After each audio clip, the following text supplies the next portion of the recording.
स्वास्थ्य राज्य मंत्री भारत सरकार श्री फग्गन सिंह कुलस्ते का warm welcome to Shri Faggan Singh Kulaste, Minister of State, Health and Family Welfare, Government of India. A round of applause. Shri Rajendra Singh Rathod, Minister of Medical, Health and Family Welfare, Government of Rajasthan. A round of applause for our eminent speaker. Srimati Veenu Gupta, Principal Secretary, Department of Health, Medical, Health and Family Welfare, Government of Rajasthan. A round of applause for Principal Secretary Health, please. Mr.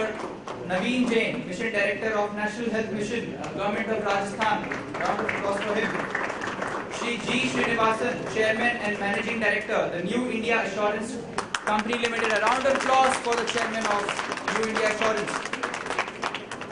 Ambassador Jonathan Edgerton, Mission Director to India USA. A round of applause for our guest from USA.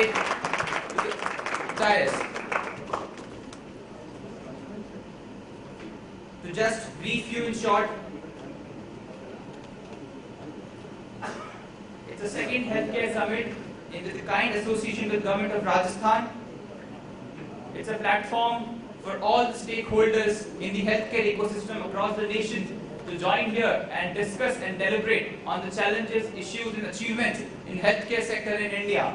And the summit is hosted by Government of Rajasthan. A round of applause for the visionary leader, Shri Rajendra Singh Rathod. And a round of applause for our leader at center, Shri Faggan Singh Kulaste, to spare his time and join us here at the second Healthcare Summit Rajasthan. I request Shri MD Shri Naveen Jain to present bouquets to our eminent dignitaries on dais.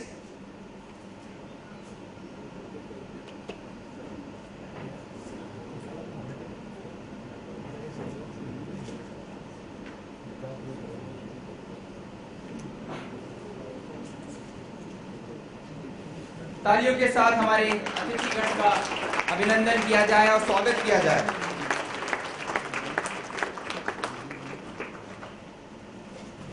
To Honorable Minister, Principal Secretary Health, Rajasthan, to the CMD of NIAC, India Assurance, to the Mission Director to India of USA. I request my colleague Souvik to present a bouquet to our MD NHM of Rajasthan, Shri Naveen Jain. किसी ने कहा है कि चमन में इत्तलाते रंगो बू से ही बात बनती है, हम ही हम हैं तो क्या हम हैं, तुम ही तुम हो तो क्या तुम हो। These lines throw light on the importance of partnership and alliances to make anything successful. And this gives birth to this idea of creating a platform for partnership and alliances to develop the healthcare ecosystem in India. And with the visionary leadership of Government of Rajasthan, today this platform is being created with second Healthcare Summit Rajasthan in Jaipur for the national stakeholders of India. A round of applause for this vision of our Minister of Rajasthan for Health. So, with this introduction of second Healthcare Summit Rajasthan, there is a formal inauguration requested from our guests to please light up the lamp to formally inaugurate this conference. Honorable Minister of State, Government of India, and Honorable Minister of Health in Rajasthan, and eminent dignitaries on stage, to please light up the lamp and formally inaugurate the conference. A round of applause, please.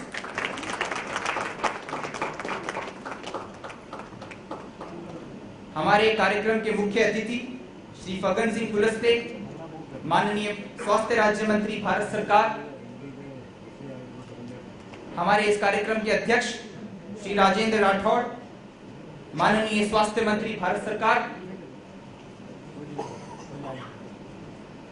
एवं अतिथिगण मंच पे दीप प्रज्वलन करते हुए और आधिकारिक शुरुआत इस समिट की करते हुए तालियों के साथ एक बार फिर अभिनंदन किया जाए।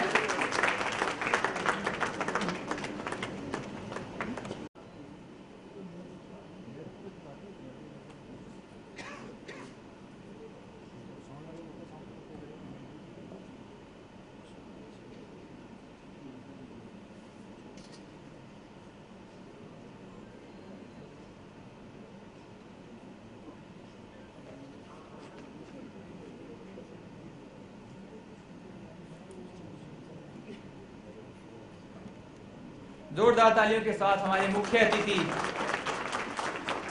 श्री फग्गन सिंह कुलस्ते एवं अध्यक्ष श्री राजेंद्र सिंह राठौड़ जी का अभिनंदन। And now, after the introduction, a very eminent dignitary who couldn't join us here, but from US, he has sent his goodwill message for this conference. Mr. Sunil Wadhwani, he is a founder donor of Wish. He has a small message for all of us. I request all of you to please go through it.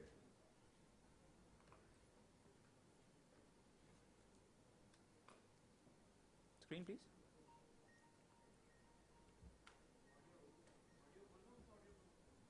To our honorable government partners, esteemed experts on the dais, and respected guests in the audience. I'm Sunil Wadhwani with the Wish Foundation.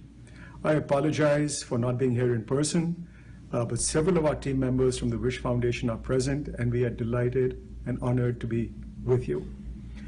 It gives me personally great pleasure to join you in the celebration of good work and encouraging results in improving primary healthcare outcomes in Rajasthan, which we have together achieved through path-breaking partnerships. I'd like to begin with a quotation that describes our presence in 32 primary health centers and 162 sub-centers in 12 districts of Rajasthan since 2015. Do not follow where the path may lead. Go instead where there is no path and leave a trail. For the Wish Foundation, this journey into the uncharted territory of PPP began less than 2 years ago, when we partnered with the government to develop the very first PPP policy for primary healthcare in the state. We successfully implemented it in several PHCs, and we've developed standard operating procedures, or SOPs, for scale-up to other underperforming PHCs. The SOPs are now being used by government to bring transformational changes to the PHCs, which are managed by government and modeled to become Adarsh PHCs. I take great pride and satisfaction in sharing that the underperforming 194 primary health centers and sub-centers managed by Wish now have more than 70,000 underserved patients accessing quality healthcare services every month. The PHCs, hitherto characterized as non-performing, are now buzzing with trained medical and paramedical staff, well-stocked in medicines and diagnostics. Most importantly, the patients who come from villages that are several kilometers away are confident and satisfied of the care and the attention they now receive for their healthcare-related issues. It is said that if you want to walk fast, walk alone. But if you want to walk far, walk together. We keep this maxim at the heart of our strategy and have formed several important partnerships as well. USAID co-supports innovation demonstration and scale-up. Since June 2015, the state government has begun sharing the operational cost of our PHCs. We have several other partners now, including ABFC, which has adopted 2 of our PHCs in Udaipur. While we are enjoying our well-begun journey, a lot lies ahead. What we have learned so far is that we need to travel together, innovating and achieving what we have set out to do, to transform primary healthcare in Rajasthan. Thank you so much. Good day. Greetings to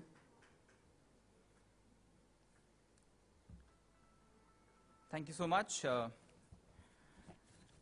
And again, a round of applause for Mr. Sunil Wadhwani, please, of Wish, for this wonderful presentation. Now it's time for a welcome address, and we are honored to have respected Principal Secretary, Department of Medical Health and Family Welfare, Government of Rajasthan, to give a welcome address. A round of applause for Ma'am Veena Gupta. Veenu Gupta, not Veenu. Our chief guest for today's event, Honorable Minister of State, Health and Family Welfare, Government of India, Adarniya Kuliste ji, Honorable Minister of Health, Government of Rajasthan, Rathod Sahab, Ambassador Edelton, Mission Director, USAID, Shri Srinivasan, CMD, New India Assurance Company, colleagues from other state governments, delegates, ladies and gentlemen. It's my pleasure to welcome you all to this symposium. It is a symposium which is going to cover very diverse and wide-ranging subjects, right from innovations to insurance, from PPP to IT solutions. The common thread, of course, is healthcare. And healthcare, as many of you being in the sector would realize, that it is the biggest challenge that most state governments face today. With programs like NRHM, the outreach of primary healthcare has substantially increased in the last decade, but quality still remains a challenge. And when I say quality, it means quality of infrastructure, quality of skills, timeliness of services, etc., etc. And while we work towards the various objectives of meeting IMR goals, MMR goals, there is a growing realization that government alone cannot do it. And there is a need for paradigm shift. There is a need to reinvent the wheel, to look at the ways we are trying to deliver this service. It cannot be business as usual. And therefore, there is a need to forge new partnerships, to use new tools. Speaking for Rajasthan, we have used IT very effectively in various sectors, subsectors in the health sector, ranging from payments of various kinds, including our field functionaries like ASHAs, and also the beneficiaries of JSY. IT is being used very, very effectively in these areas.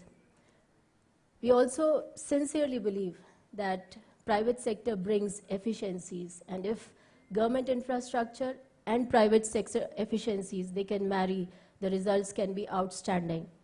And our experience with the various foundations where we have signed MOUs and given our PHCs and CHCs and trauma centers on PPPs, it shows a lot of promise. And with times to come, I'm sure this is going to gain more ground in the state.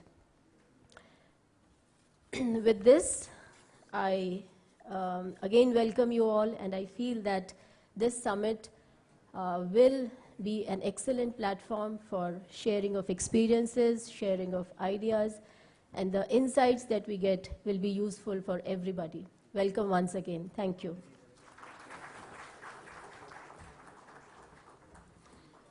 Thank you very much, ma'am. My apologies for naming you wrongly. I'm very sorry.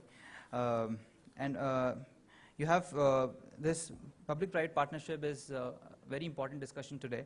And being in RICO, I think you have,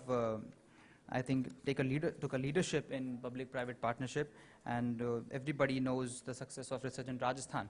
So the health department, I think, is also will be taking leverage of your experience, and thank you very much. And now it's time to invite our guest for special address, and I'm very happy to request Ambassador Mr. Jonathan Edelton, Mission Director to India, USAID, to please address us. A round of applause for Mission Director to India for USAID.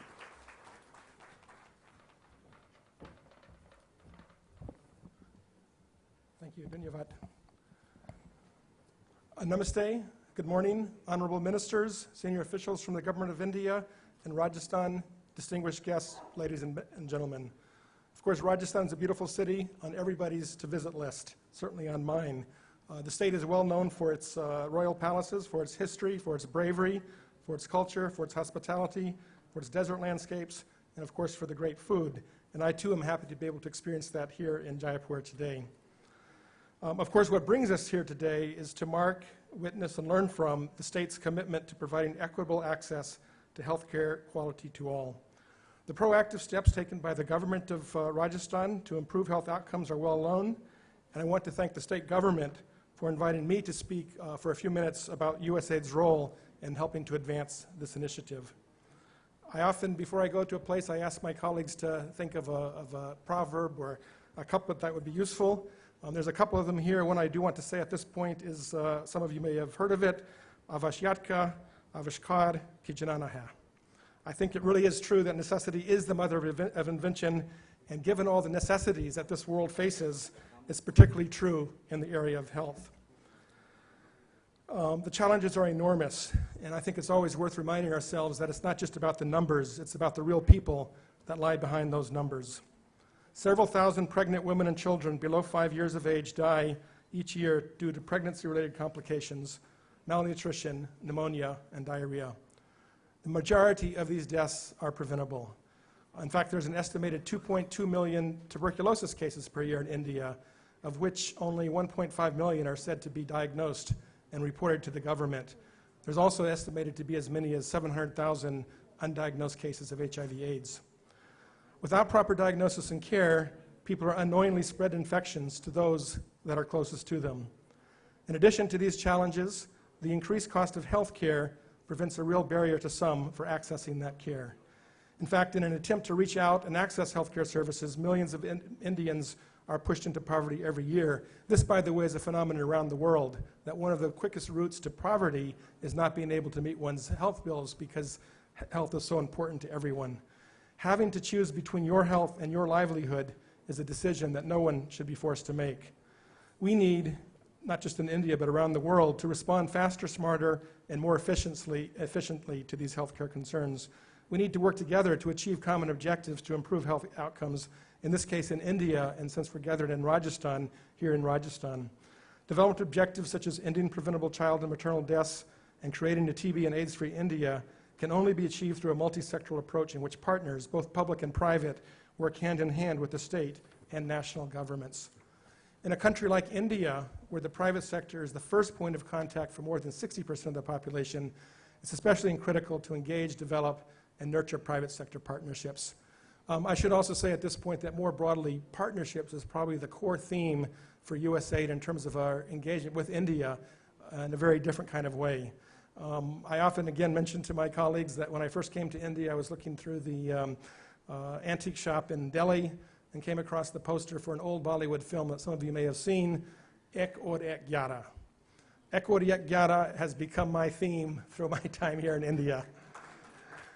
You know, it's not 1 + 1 = 2, but 1 + 1 = 11.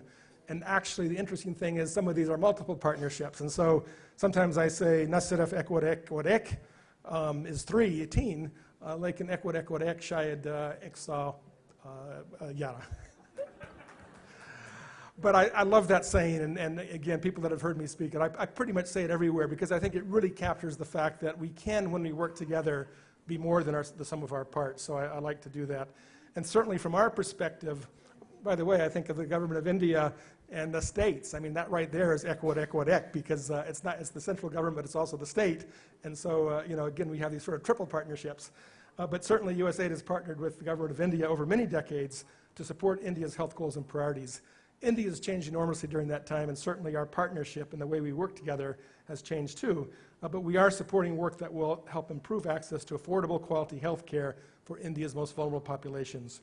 Innovation is at the core of many of our projects because they help to achieve better outcomes in a more efficient manner. I'm going to conclude by briefly highlighting a few of the health activities that USAID is supporting in India at a state and national level. In partnership with the government of India, USAID established a national resource unit that monitors maternal and child health progress in 184 high-priority districts, providing feedback to the different states on how to strengthen and correct the measures underway. USAID also supports the government's Family Planning 2020 goal to reach 40 million additional users, helping to expand contraceptive choices in the public health system. USAID is partnering with the government of India to roll out the Meta Hospital program, a new initiative to collect feedback from patients visiting public and private health facilities. These facilities will then use this feedback to improve the quality of services that patients receive. USAID supports national and state governments to design and implement a number of public-private sector partnerships in health. One that this is part of actually is in Rajasthan, here in Rajasthan, where we're supporting the PPP model, in this case through the Wish Foundation, which utilizes innovative service delivery approaches and models to improve the quality of primary healthcare services, in this case in 33 public health facilities. And when it comes to HIV/AIDS, I'll be visiting one of these projects this afternoon. We're working closely with the National AIDS Control Organization, NACO, to increase the uptake of HIV/AIDS testing and treatment. Here in Rajasthan, that includes support for the Technical Support Unit to assist civil society and community-based organizations in improving access to HIV prevention, care, and treatment services. And finally, USAID is working to identify, nurture, and scale social and commercial innovations in India that can in turn be transferred to other innovations in the region and globally. And I talk about the globally because I do think our program and our partnership is more than about our two countries. It's about our two countries and the rest of the world. In many cases, these global transfer programs are founded on innovative products, diagnostic tools, and information technology applications that can be used by healthcare providers and frontline workers. Today's summit provides a glimpse of the many innovations making this vision possible, not only in Rajasthan, but across India and indeed throughout the planet. These are just some of the few examples of the work that we're doing to support India, and our support will not end here. We're eager to continue the dialogue about how we can continue to best support India, and in this case, the state of Rajasthan. With this healthcare summit and the wonderful work the state is doing, I believe that Rajasthan is poised to be looked upon as an important destination for healthcare professionals and policymakers from India and worldwide. A place where healthcare experts can learn about novel healthcare innovations and public-private partnerships. And again, maybe conclude with a final quote, because I think it's not enough to be innovative. You got to tell the rest of the world about those innovations with the idea of trying to adopt them. And here the lines that I often evoke is this one, Jungle mein mor nacha kisne dekha. I saw a peacock on the way over this morning, actually. And of course, you know the saying, who saw the peacock dancing in the jungle? And when I attend these events in India, I get a feeling of such great dynamism across this great country. And so many wonderful things happen. But the notion is, who saw that peacock dancing in the jungle? Jungle mein mor nacha kisne dekha. I think it really is part about what these summits are about is to be spreading the word and telling people about that peacock dancing in the jungle and how wonderful and beautiful it is. And I would put that in the same case of some of these innovations. So again, I'm grateful to have been invited to participate in this event. I commend the summit on bringing leading voices together and help furthering this dialogue. And again, thank you very much. Dhanyavad.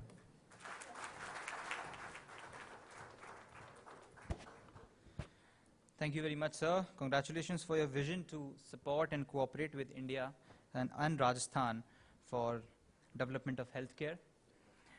And now, as you all know that the Bhamasha Swasthya Bima Yojana is one of the hosts of this conference and one of the major themes of this conference.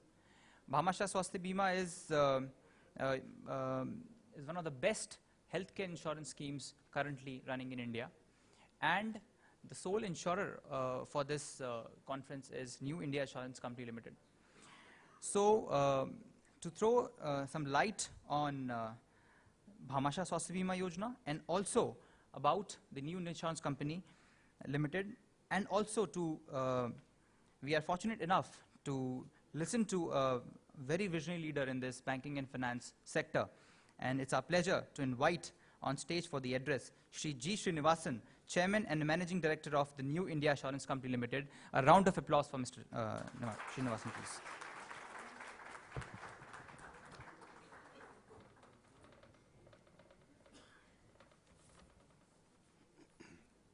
Good morning to every one of you. Honorable Minister of State for Health, Government of India, Shri Phaggan Singh Kulaste. Honorable Minister for Health and Family Welfare, Government of Rajasthan, Shri Rajendra Rathore. Ambassador Jonathan Adildan, USAID Mission Director of India.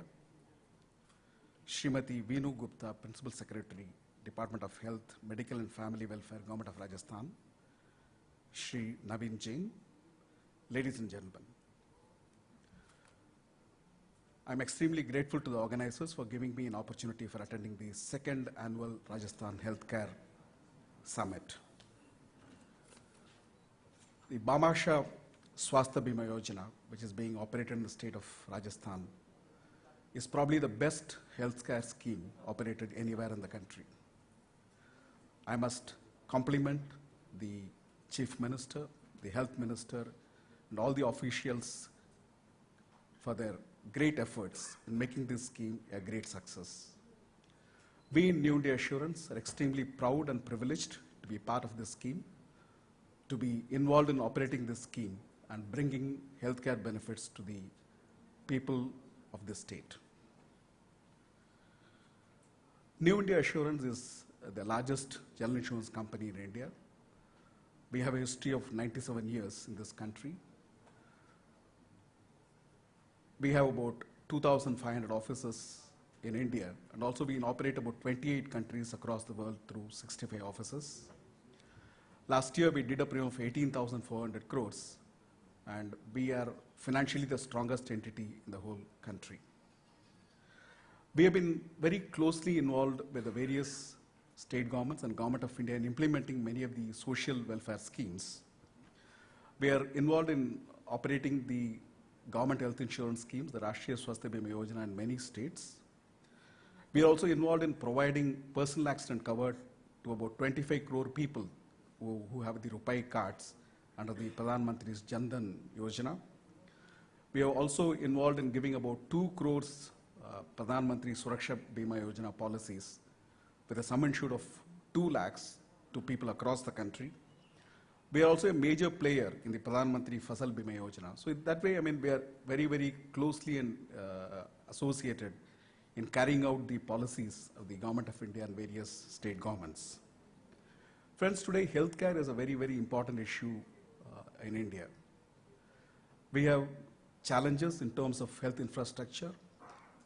We really need doctors, we need more hospital beds. The challenge in India today is whatever facilities are available, they're more available in urban centers, and rural centers really lack many of the facilities. I must compliment the Government of India and the various state governments for taking a lot of initiatives in bridging this gap. But what is the major problem is who really finances the healthcare facilities. I think it's here insurance plays a very, very important role. We have seen that health insurance today is absolutely necessary for every individual and every family. But hardly 25% to 30% of the Indian population today have health insurance. Even out of this, a major part is through the government health insurance schemes, where the premium is entirely paid by the government. The commercial health insurance is still to make a headway. Only about 7 to 8% of the people today buy health insurance policies from health insurance companies. So we still have a long way to go. But health insurance becomes very, very important for the marginalized and poorer sections of society. Because if these people do not have health insurance and if they fall sick, they really have to sell off whatever little assets they have. They fall into deep poverty and they get into the clutches of the moneylenders. So I think I must compliment the Government of India and various state governments for coming out health insurance schemes to provide cover to people who really need them. In this context, I must also compliment the Government of India for coming out, for considering a very, very improved and enlarged health insurance scheme which could be implemented in a few months' time from now. Now, coming to the Bhamasha Swasthya Bima Yojana, I think the state government of Rajasthan has gone a long way in providing this cover to all the Bhamasha cardholders. The scheme is today operational for almost 9 months. It covers about 4.8 crore persons with a limit of 30,000 rupees for secondary illness and 3 lakhs for tertiary illness. It covers minimum hospital stay of 24 hours. Pre-existing diseases are covered. 7 days pre and 15 days post-hospitalization is covered. We have about 480 government hospitals and 609 private hospitals providing cover under the scheme. And the scheme is very, very wide and provides about 1,715 packages, probably one of the best in the whole country. So far, we have received about 4,30,000 claims. That means 4,30,000 people have been benefited so far, out of which 3,87,000 claims have been settled by us. Almost 92% of the claims have been settled. In terms of amount, it has benefited to the extent of about 202 crores till this point of time. So that way I think it has made substantial strides in the first year. Our experience has always shown that any state health insurance scheme always has teething troubles in the initial stages, but I must compliment the government of Rajasthan for coming out of these difficulties very quickly by their proactive approach, and we have been able to stabilize the scheme quickly, and it's now providing benefit to the people in a very, very big way. What is important is the scheme is almost now equally divided between the government hospitals and private hospitals. I understand it's 53% to government hospitals, 47% to private hospitals. They have very, very, improved performance in the state of Rajasthan, considering the government hospitals have always had a sway in terms of providing treatment. So that means the people have the flexibility to take treatment wherever they want. We in New India Assurance do not look at it only as a business proposition. It gives us a lot of satisfaction that we have been able to provide healthcare to the people of the state. This scheme is probably the first of its kind, which is directly being serviced by an insurance company without the involvement of any third-party administrator. To that extent, it reduces the cost of operating the scheme. We have a dedicated team of 90 persons who virtually work 24/7 in providing benefits. So let me once again assure everyone here that we will continue to make this scheme a role model scheme for the whole state. Thank you very much.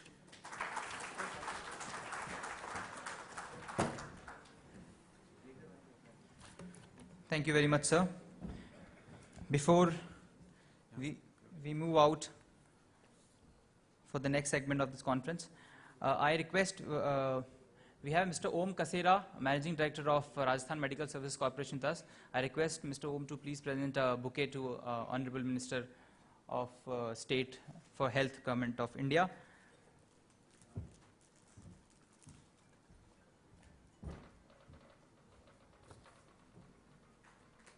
Round of applause, please.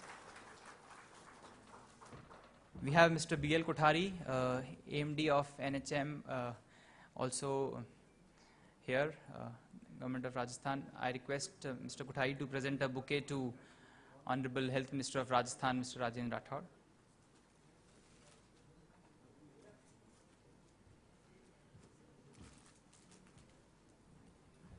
A round of applause, Prime Minister, please. And now, I request Honorable Minister of State, Government of India to launch a AV on Rajasthan's healthcare e-initiatives under the visionary leadership of our Health Minister of Rajasthan, Mr. Rajendra Rathod.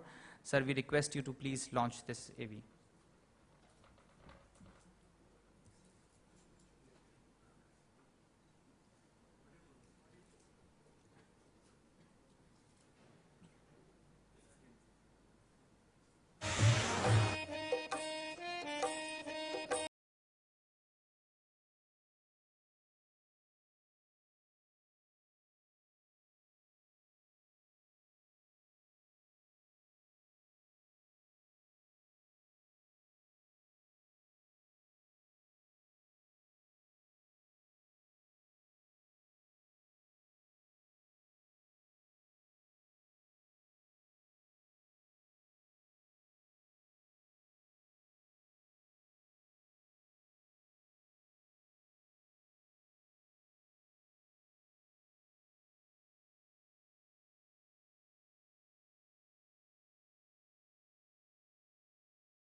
जिस प्रकार माननीय स्वास्थ्य मंत्री राजस्थान सरकार के प्रयासों से माननीय मुख्यमंत्री राजस्थान के सपनों को साकार किया जा रहा है, उसके लिए एक बार फिर तालियों के साथ अभिनंदन किया जाए।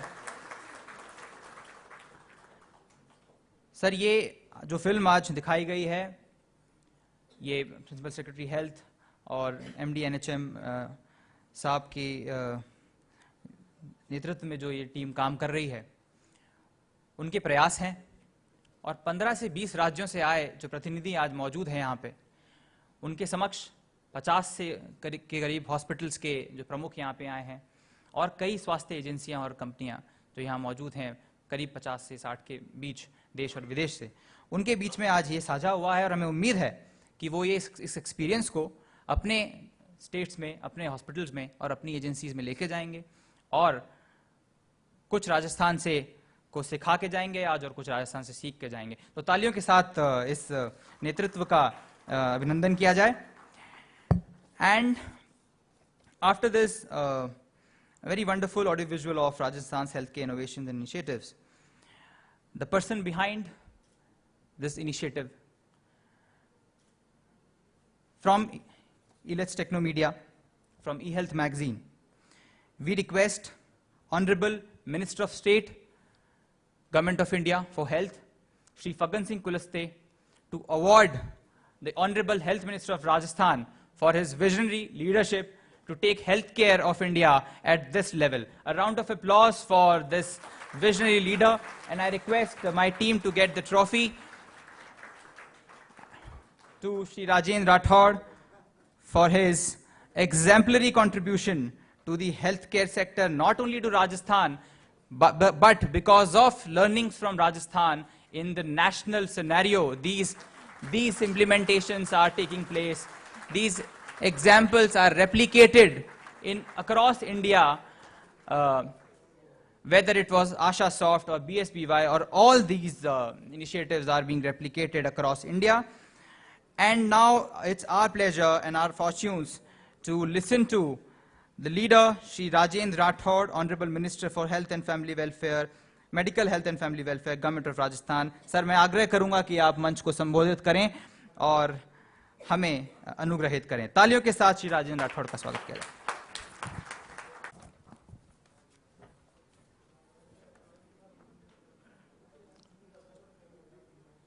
आज के इस अति महत्वपूर्ण कार्यशाला के मुख्य अतिथि, जिनके नेतृत्व में पूरे देश के अंदर चिकित्सा और स्वास्थ्य सेवाएं लगातार बेहतरी की ओर बढ़ रही है, सम्मान्य फगन सिंह जी कुलिस्ते साहब,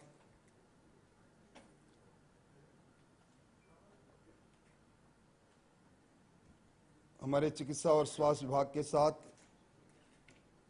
भामाशाह स्वास्थ्य बीमा योजना जैसी योजना को आकार देने में हमारे साथ जुड़े न्यू इंडिया इंश्योरेंस कंपनी के CMD Srinivasan ji, Shri ambassador Jonathan H Adelson, सम्मान्य विनू जी, नवीन जी, इस सभागृह में उपस्थित विभिन्न प्रदेशों से आए हुए चिकित्सा स्वास्थ्य सेवाओं के अधिकारीगण, इलीट टेक्निको मीडिया के सभी सक्रिय कर्मचारी और मित्रों, अभी अभी आपने राजस्थान सरकार ने जो पिछले 2-2.5 वर्षों में नवाचार किए, उसकी एक फिल्म आपने देखी। और आज का ये पूरा कार्यक्रम इस बात पर आधारित है कि इस देश के अलग अलग क्षेत्रों में चिकित्सा स्वास्थ्य सेवाओं में काम करने वाले लोग, राज्य सरकारें, विश्व फाउंडेशन और इनके साथ इसी तरह के सहयोगी अन्य संस्थान इस क्षेत्र में जो नवाचार कर रहे हैं वो आपस में बांटे। मैं समझता हूं कि जॉनसन अभी कह रहे थे, जंगल में मोर नाचा किसने देखा। जंगल में मोर भी नाचना चाहिए, फिर सबको दिखना भी चाहिए। बहता हुआ पानी और बढ़ता हुआ अनुभव, इसमें एक ताजगी रहती है। चिकित्सा स्वास्थ्य सेवाएं आम जन से जुड़ी हुई सेवाएं हैं हर लोक कल्याणकारी सरकार इसके अंदर अच्छा से अच्छा काम करना चाहती है। शास्त्र भी हमारे कहते हैं कि पहला सुख निरोगी काया हो, पर इसे उसको मूर्त रूप देने के लिए बहुत बड़ी चुनौतियां हमारे सामने हैं। हम सब ने समय को बदलते हुए देखा है। ई गवर्नेंस की आवश्यकता को, ई गवर्नेंस आज हर क्षेत्र में अलग अलग रूप से विद्यमान है। डिजिटल इंडिया का सपना देखकर एक संदेश जो हमारे प्रधानमंत्री जी ने दिया, मुझे प्रसन्नता है इस बात को कि माननीय मुख्यमंत्री जी के निर्देश पर हमने डिजिटल इंडिया के उस सारी धारणाओं को हमारी हेल्थ सर्विस में उतारने का काम किया। राजस्थान में हमने एक अनूठा कार्यक्रम आरोग्य राजस्थान कार्यक्रम चलाया। राजस्थान के ग्रामीण अंचलों में 1 करोड़ से ज्यादा घरों पर हमारी एएनएम और हमारी आशा बहनें जाकर एक प्रोफाइल्स के माध्यम से कुछ सूचनाएं एकत्रित करके आई। फिर हमने 9,600 से ज्यादा ग्राम पंचायतों में हेल्थ कैंप लगाए। उन हेल्थ कैंपों के माध्यम से हमने कोशिश की कि हम हेल्थ इंफॉर्मेशन नेटवर्क राजस्थान का तैयार करें। माननीय मुख्यमंत्री जी का सपना है कि हम राजस्थान में ई हेल्थ कार्ड राजस्थान निवासियों के हाथ में दे दें, जिसके अंदर मोटा मोटा प्रोफाइल उसका ब्लड ग्रुप से लेकर हाइपरटेंशन से लेकर डायबिटीज से लेकर मोटी मोटी नॉन कम्युनिकेबल डिजीज के बारे में जिनका स्क्रीनिंग के माध्यम से हम जिनको आगे सामने ला सकते हैं उनके बारे में उसका उल्लेख रहे। राजस्थान की जब हम बात करते हैं तो राजस्थान इस देश के सबसे बड़े क्षेत्रफल की दृष्टि से प्रदेश है। हमारी 17,000 चिकित्सा संस्थान काम सरकारी क्षेत्र में कर रही है और मुझे कहते हुए गौरव भी है कि चाहे सरकारी क्षेत्रों में काम करने वाली चिकित्सा संस्थाओं के बारे में किसी प्रकार की टीका टिप्पणी आए, पर राजस्थान में सुबह से शाम एक दिन के अंदर इन संस्थाओं में 2.5 लाख लोग आउटडोर में जा रहे हैं। 15,000 लोग आईपीडी में भर्ती हो रहे हैं और हम सब जानते हैं कि बिगड़ते हुए पर्यावरण ने बीमारियों के रूप को बदल दिया।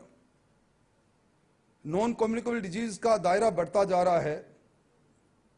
वायरल और वेक्टर बोर्न डिजीज किस समय बड़े आकार में आकर बड़ी आबादी को चुमेट ले, अपनी आगोश में ले ले, हमारे सामने चुनौतियां रहती है।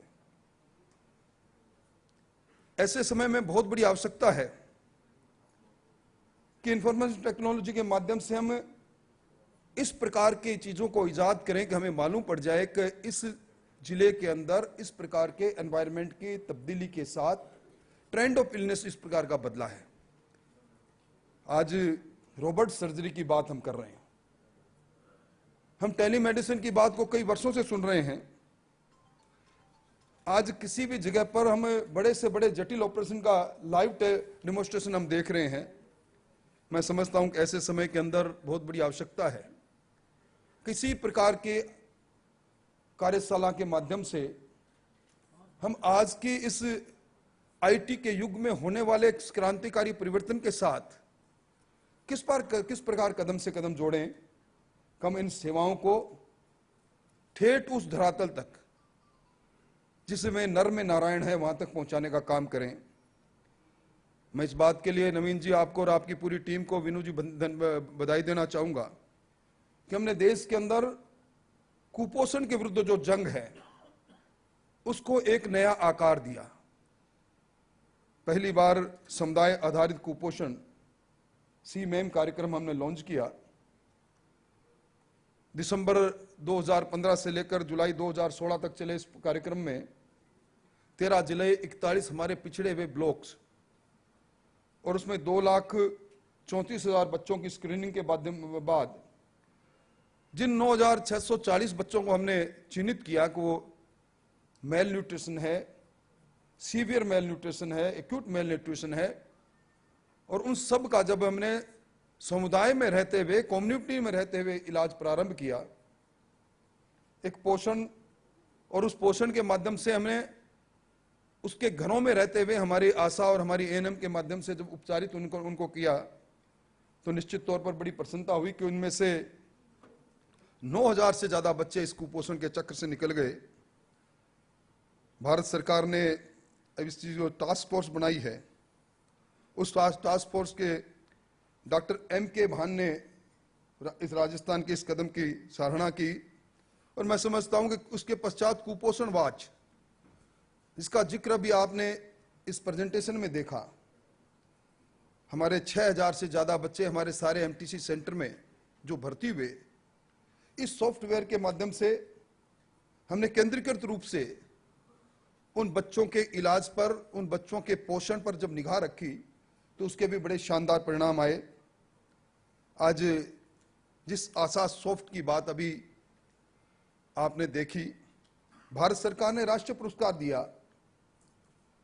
जब स्वास्थ्य मंत्री के रूप में मैंने दूसरी बार अपने इस कार्यकाल को संभाला, जिस भी जिले में गए, आशा बहनों का एक ज्ञापन तुरंत मिलता था कि हमारी प्रोत्साहन राशि, हमारा मानदेय पिछले 8 महीने से, 10 महीने से, 12 महीने से नहीं मिल रहा। मैं समझता हूं कि सीधा उनके खाते में जमा करने के लिए ऑनलाइन जो पेमेंट की व्यवस्था हुई है, 20 महीने के अंदर 150 करोड़ रुपए का ट्रांजैक्शन सीधा हुआ है।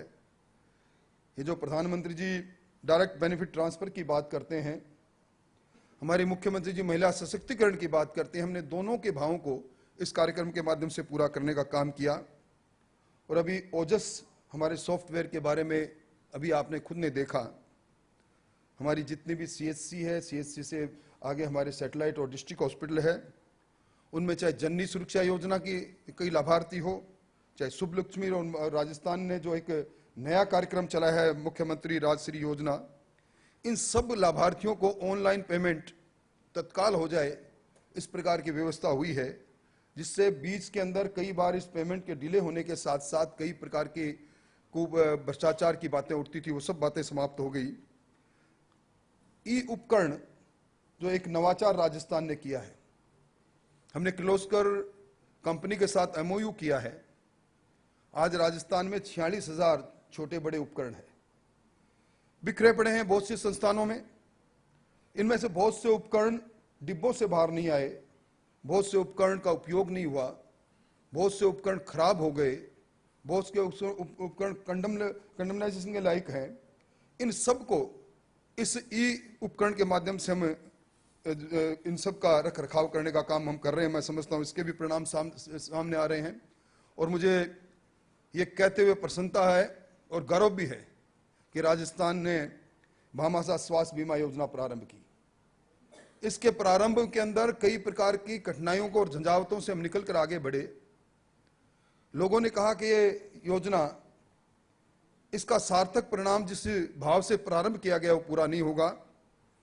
आज पूरे देश के अंदर ये पहली भामाशाह स्वास्थ्य बीमा योजना जो हमने श्रीनिवासन साहब जिसके हेड कर रहे हैं उस कंपनी के साथ, जो न्यू इंडिया इंश्योरेंस के साथ मिलकर हमने इसको आगे रूप दिया है।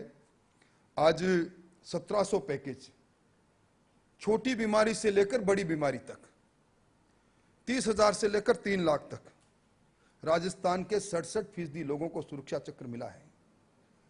आज ऐसे बड़े बड़े नामचीन चिकित्सालय जिनके सामने से कोई गरीब गुजरता था तो मन में आ उठती थी कि काश मैं मेरे परिजन को इस चिकित्सालय में इलाज करा पाऊं, पर मेरे पास पैसा नहीं। अब सिर्फ भामाशाह स्वास्थ्य बीमा योजना, जो हमारे अनिवार्य खाद्य सुरक्षा अधिनियम के तहत जो पंजीकृत लोग हैं जिनकी आबादी 67% है, उनको सिर्फ अपना कार्ड दिखाना है, अपना पंजीयन दिखाना है और मुफ्त में सब तरह के इलाज आज उन हॉस्पिटल में हो रहे हैं। अभी मैं आंकड़े देख रहा था, इन 5-7 महीनों में 1490 लोगों की, गरीब लोगों की बाईपास सर्जरी हुई, 3313 के एंजियोप्लास्टी के माध्यम से ठीक हुए, 15,679 कैंसर के पेशेंट जिनका इलाज हुआ। और मैं सबकी बात करूं ब्रेन सर्जरी और सारे की तो लंबा समय लगेगा, पर इसमें भी आईटी की भूमिका बड़ी महत्वपूर्ण है। और मैं समझता हूं कि किस प्रकार हम हमारे इन कार्यक्रमों के साथ इनके बेनिफिशरीज को आईटी फ्रेंडली बनाएं, इसको किस प्रकार और सरलीकृत करें, इसके बारे में निश्चित तौर पर मैं समझता हूं कि आदान प्रदान करके हमें कोई ना कोई काम करना चाहिए। अभी यहाँ एम्बुलेंस सेवाओं की बात चली, राजस्थान ने पहला प्रयोग किया है, इंटीग्रेटेड एम्बुलेंस सर्विस प्रारंभ की है। अब 1400 एम्बुलेंस राजस्थान में किसी भी दुर्घटना, प्रसव के दौरान या किसी भी आवश्यकता पर दौड़ने लगी है। और कुशल मंगल कार्यक्रम और हाई रिस्क प्रेगनेंसी को जिस प्रकार हमने ट्रैकिंग करने का काम किया है, आज राजस्थान के अंदर एक साल के अंदर 17 लाख नए मेहमान आ रहे हैं। एक महीने में 1,40,000 मेहमान राजस्थान की धरती पर आ रहे हैं। सुबह से शाम हो जाती है, 4,063 बच्चे राजस्थान में जन्म लेते हैं। और इन सब के साथ पहला जन्मदिन नहीं देखने वालों की संख्या जब 1,36,000 हो जाती है तो निश्चित तौर पर चिंता है। अब उन सारी चुनौतियों को हम किस प्रकार ई गवर्नेंस के साथ जोड़कर हम पूरा कर पाएं, इसके लिए हम पूरा प्रयास कर रहे हैं। मैं कुलस्ते साहब आपको विश्वास दिलाना चाहूंगा कि राजस्थान, जिस राजस्थान को पहले बीमारू प्रदेशों की श्रेणी में लाकर इसलिए खड़ा किया गया था कि हमारे स्वास्थ्य मापदंड मानकता से पूरा करने वाले नहीं थे, एमजीटी के गोल्स के पास भी हम नहीं पहुंचे, परंतु इन 2-2.5 वर्षों में जो अलग अलग सर्वे अब आ रहे हैं उसमें राजस्थान अपने इन हेल्थ इंडिकेटर को भी इंप्रूव कर रहा है और अपनी स्वास्थ्य सेवाओं को भी ठीक कर रहा है। मैं समझता हूं कि सुरक्षित मातृत्व दिवस और प्रसूता नियोजन दिवस, इस प्रकार के कई अनेकों कार्यक्रम, अनेकों नवाचार हमने किए हैं। परंतु सबसे बड़ी चुनौती हमारे सामने एक भी है कि राजस्थान, वो राजस्थान जो गांवों में बसता है, हमारी एक संस्कृति है। हम शानदार इतिहास को अपनी आगोश में समेटे हुए जरूर हैं, परंतु आज भी 100 में से हमारी 36 बहनें ऐसी हैं जो कहती है काला अक्षर तो मेरे लिए भैंस के बराबर है। आज 100 में से हमारे 27 भाई ऐसे हैं जो साक्षरता में काला अक्षर भैंस के बराबर उनके सामने है। अब इन लोगों के पास इस बिगड़ते हुए पर्यावरण में इस नॉन कम्युनिकेबल डिजीज और वेक्टर और वायरल ब्रॉन डिजीज, इनके हमले के सामने किस प्रकार हम उन्हें तैयार करें कि वो इन बीमारियों से बचाव के लिए भी वो अपने जीवन शैली को बदलें। ये कुछ चुनौतियां हमारे सामने हैं और मैं समझता हूं कि जहां आप जैसे लोग, इन सेवाओं से साथ जुड़े हुए लोग, जिनके पास अलग अलग क्षेत्र में अनुभव है, आप लोगों के पास मेडिकल साइंस है। अभी मैं बैठा बैठा कह रहा था कि मैं राज्य का दूसरी बार चिकित्सा मंत्री जरूर बन गया, परंतु एक कॉमनर हूं। कॉमन सेंस हमारे पास है। मेडिकल सेंस और कॉमन सेंस, इन दोनों का मिश्रण जब होता है तो उससे जो चीज निकल कर आती है वो सेवाओं की बेहतरी के लिए होती है। और मैं समझता हूं कि आज आप इस आपके आने वाले सेशंस के अंदर खुलकर चर्चा करेंगे और चर्चा करने के बाद जो चर्चा के आधार पर एक्शनेबल पॉइंट होंगे, राजस्थान सरकार बड़ी खुशी से उन एक्शनेबल पॉइंट को बेहतरी के लिए निश्चित तौर पर राजस्थान में लागू करेंगे।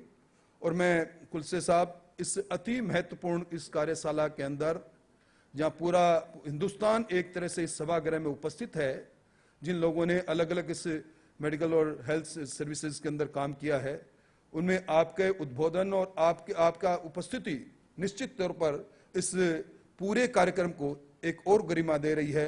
मैं समझता हूं कि ये जो इलीट टेक्नो मीडिया ने जो काम किया है, इस हेल्थ केयर समिट के लिए राजस्थान में दूसरी बार जो की है, उनको धन्यवाद देना चाहूंगा। निश्चित तौर पर ये मील का पत्थर साबित होगी। आप सब लोग आए, गुलाबी नगरी में आपका स्वागत। बहुत बहुत धन्यवाद।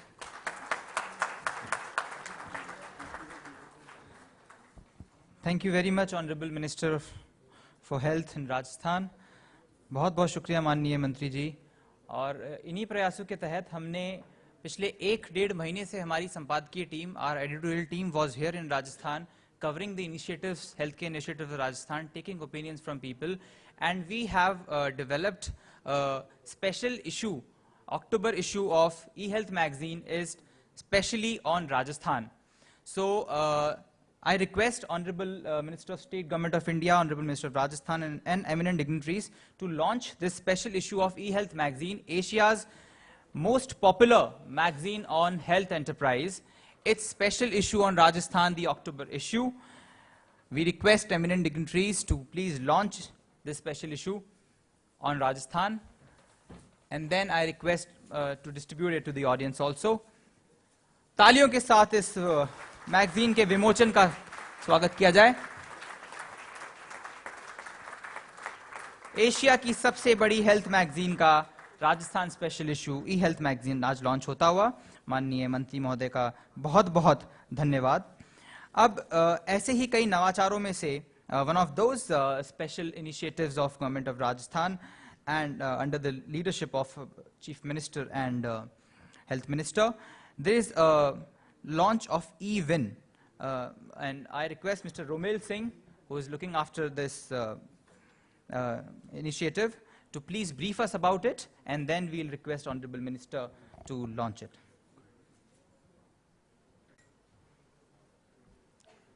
माननीय चिकित्सा व स्वास्थ्य मंत्री भारत सरकार, राज्य मंत्री भारत सरकार श्री माननीय चिकित्सा व स्वास्थ्य राज्य मंत्री भारत सरकार श्रीमान कुलस्ते साहब, श्रीमान राजेंद्र सिंह राठौड़ साहब, चिकित्सा व स्वास्थ्य मंत्री राजस्थान सरकार व सम्मानित मंच, आज आईलिट्स के सेकंड इस समिट में, हेल्थ केयर समिट में इविन के बारे में 3-4 स्लाइड्स के माध्यम से आपको मैं कुछ समझाने की कोशिश करूंगा। राजस्थान के अंदर इम्यूनाइजेशन जो है 34 जिलों के अंदर वैक्सीन सप्लाई करना हमेशा से काफ़ी चैलेंज भरा काम रहा है। टोटल हमारी जो टारगेट पॉपुलेशन है लगभग 17 लाख है। फुली इम्यूनाइज जो हमारा सर्वे है FIC का वो लगभग 75% आ रहा है।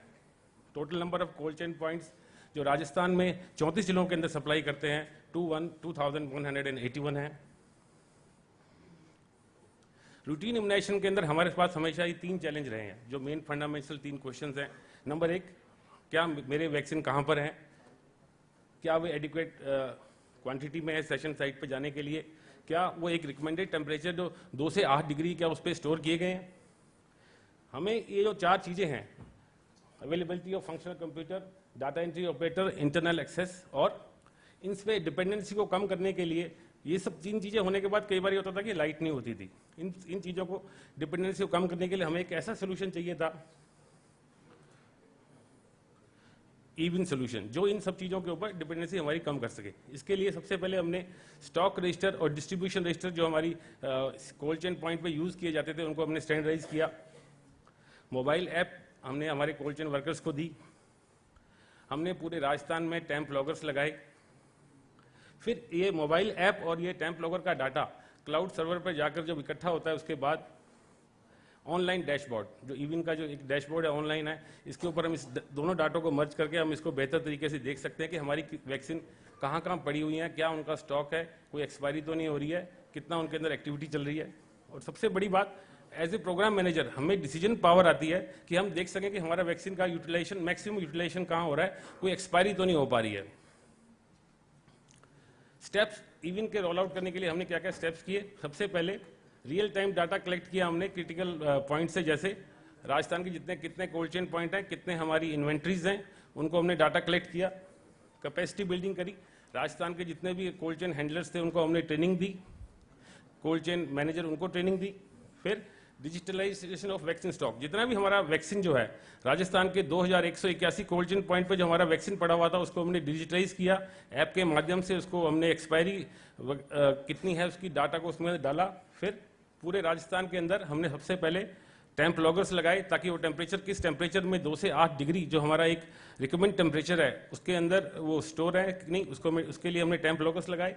फिर इन सब बातों के बाद हम एक इवन प्रोग्राम के माध्यम से हम उसको मॉनिटर कर रहे हैं। डिसीजन मेकिंग पावर बढ़ी हमारी इससे।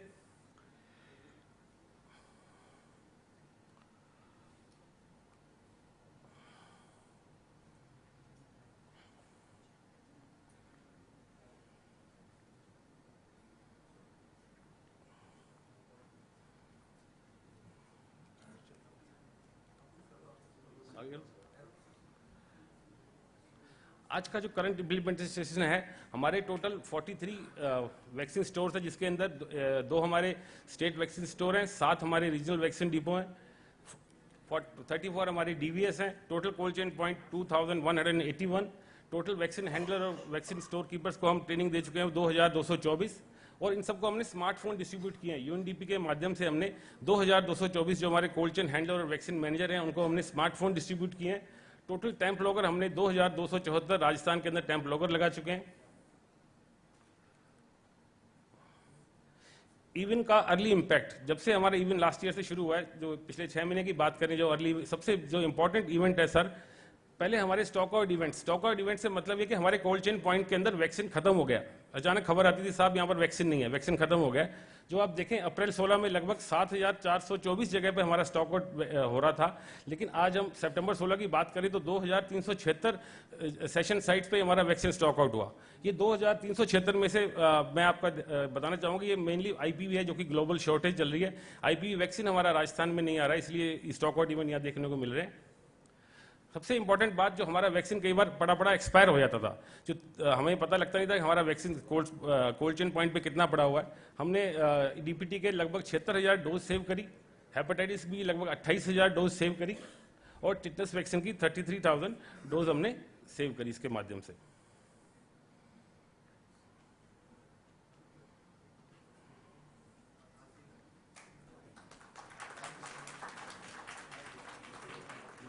पिक्चर है।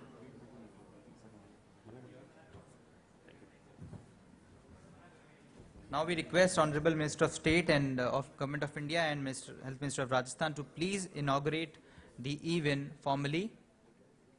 So, Honorable Minister of State, Shri Fagan Singh Kuliste is requested to please sign the note. Mike.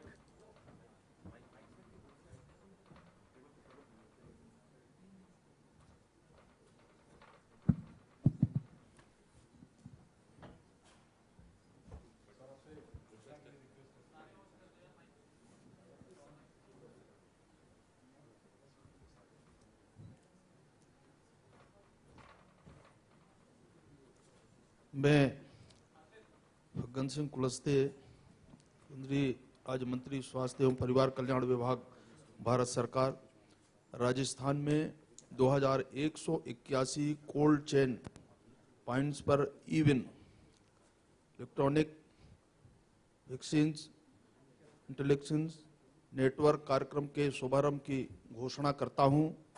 मैं माननीय श्री राजेंद्र सिंह राठौर, स्वास्थ्य मंत्री राजस्थान सरकार व उनकी टीम को इस प्रोजेक्ट के सफल क्रियान्वयन के लिए शुभकामनाएं देता हूं। धन्यवाद।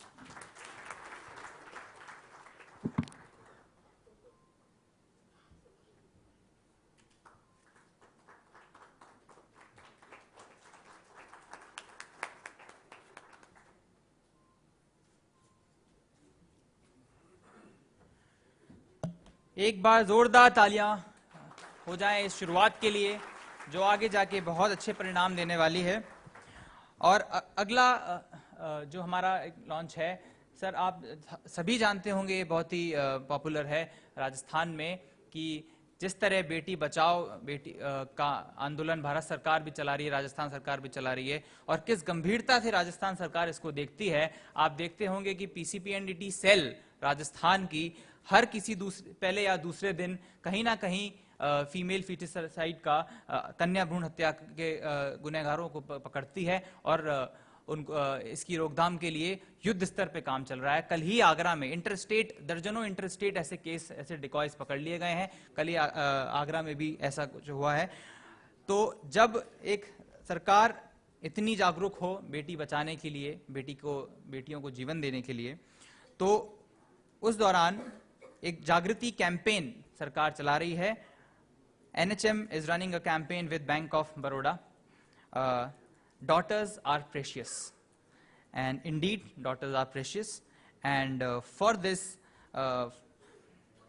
official launch of this Jagriti campaign, a poster and a coffee mug will be launched by our Honorable Minister for the message that daughters are actually precious.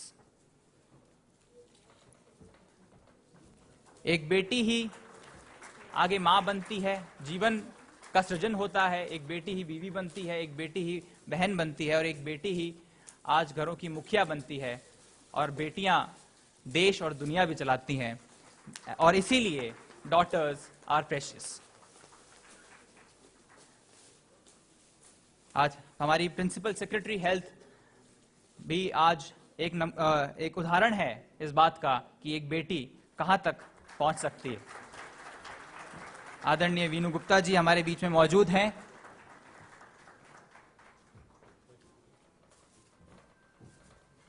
मैं एक मिनट लेना चाहूँगा। मैं माननीय मंत्री महोदय भारत सरकार को और यहाँ बैठे हुए सभी लोगों को एक रिक्वेस्ट करना चाहूँगा कि पीसीपीएनडीटी एक्ट की जो एनफोर्समेंट है वो अपनी जगह है कि हम उसकी एनफोर्समेंट कर रहे हैं, लेकिन दूसरी जगह एक चीज़ आती है कि अवेयरनेस होनी चाहिए, क्योंकि रेगुलेशन अपनी जगह है और लोगों में अपने आप से एक अवेयरनेस आना एक बड़ी बात है।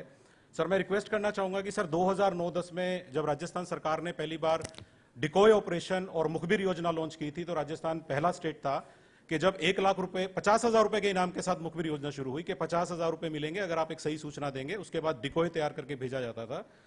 सर ये 2009-10 में जब ये योजना सबसे पहली बार लॉन्च हुई थी तो सर एक ही साल में 9 डिकोय ऑपरेशन पहले साल में हुए थे।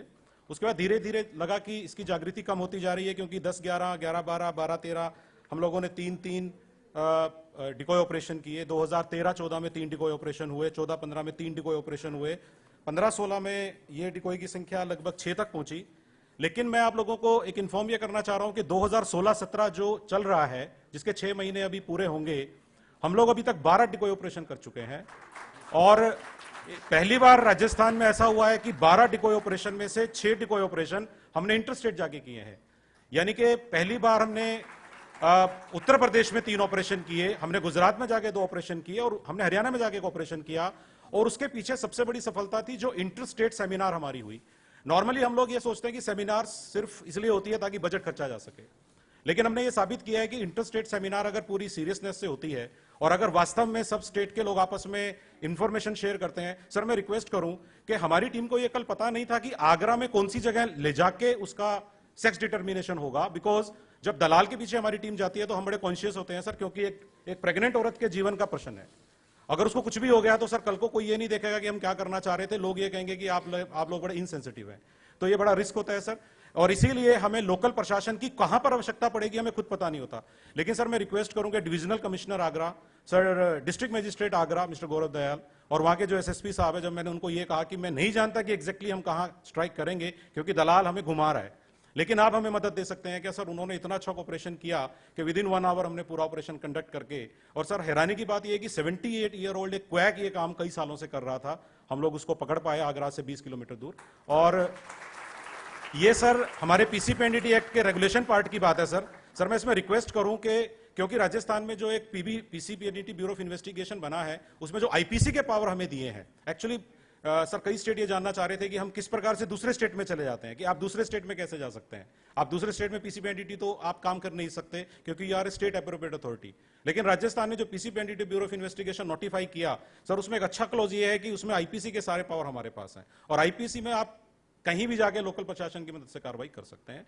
और सर मैं आपको रिक्वेस्ट करूं कि जितने भी ये डिकॉय हमने किए हैं सर, किसी में भी अभी आज की डेट में हाई कोर्ट से नीचे जमानत नहीं हो पाती है, यानी कि करीबन 2 से 3 महीने हम लोगों को अंदर रखने में कामयाब रहे हैं जिन लोगों ने इसमें इन्वॉल्वमेंट दिखाई है। लेकिन सर ये रेगुलेशन पार्ट था, हमारे दिमाग में ये आया कि ये तो पार्ट शब्द तब शुरू होता है जब एक आदमी वहां तक पहुंचता है, क्योंकि कोई ना कोई जाता है तो डिमांड क्रिएट हो रही है सर। इसीलिए बैंक ऑफ बड़ौदा से हम लोगों ने पिछले महीने बात की, हम लोगों ने उनसे कहा कि हम चाहते हैं कि लोगों को अवेयर किया जाए, हम क्यों नहीं एक कॉर्पोरेट कंपनी जैसे अपना रोड शो करती है, क्या हम लोग रोड शो नहीं कर सकते? क्या सरकार अगर सब चीजें कॉर्पोरेट के फॉलो पे कर सकती है तो क्या हम लोग जागृति क्रिएट नहीं कर सकते? क्यों हम उन लड़के लड़कियों को नहीं बता सकते जो फ्यूचर में कपल बनेंगे, मैरिड होंगे, कि भाई ये चीज कैसे होती है और they should understand something about act, something about sonography machine and something about it's misuse. तो सर हम लोगों ने जो कैंपेन लॉन्च किया है सर, इसमें हम जितने भी हमारे कॉलेजेस हैं, because we think that is the perfect age, और जो हमारे 12th पढ़ाने वाले जितने भी स्कूल्स हैं प्राइवेट और गवर्नमेंट, और जो शॉपिंग मॉल्स हैं सर, उसमें हम लोग जाके इस तरह का कैंपेन करेंगे कि हम लोग प्रेजेंट करेंगे कि कैसे सिंपल वे में हम इस एक्ट में मदद कर सकते हैं। यहां बैठे हुए बहुत सारे लोग सोचेंगे कि पीसीपीएनडीटी एक्ट चलाने का काम 4 लोगों का है जिनको अथॉरिटी बना दिया है। नहीं, हम लोगों को कोई सूचना नहीं देगा तो हम कहीं नहीं जा सकते। हमें नहीं पता था कि आगरा के फतेहाबाद में एक आदमी ऐसा कर रहा है, अनलेस समबडी टेल्स अस। तो मेरी ये रिक्वेस्ट है कि इस कैंपेन में सर बैंक ऑफ बड़ौदा ने ये कहा है कि आप जितना भी इस प्रकार के शो करेंगे, जितना भी इनाम आप बांटना चाहते हैं लोगों में अवेयरनेस करने के लिए, जो भी इंसेंटिव आप देना चाहते हैं, we will fund that in finance. तो सर मैं बैंक ऑफ बड़ौदा का भी सर आपकी तरफ से, हमारी तरफ से धन्यवाद करना चाहता हूं। सर आप लोगों का बहुत बहुत धन्यवाद जो आपने इस कार्यक्रम में इसको लॉन्च किया। Thank you very much sir. Thank you very much sir. Bank of Baroda के DGM and regional head mister Rajeev Sharma in Jaipur, आप प्लीज सर मंच पे आके ये please present these mugs to honourable ministers.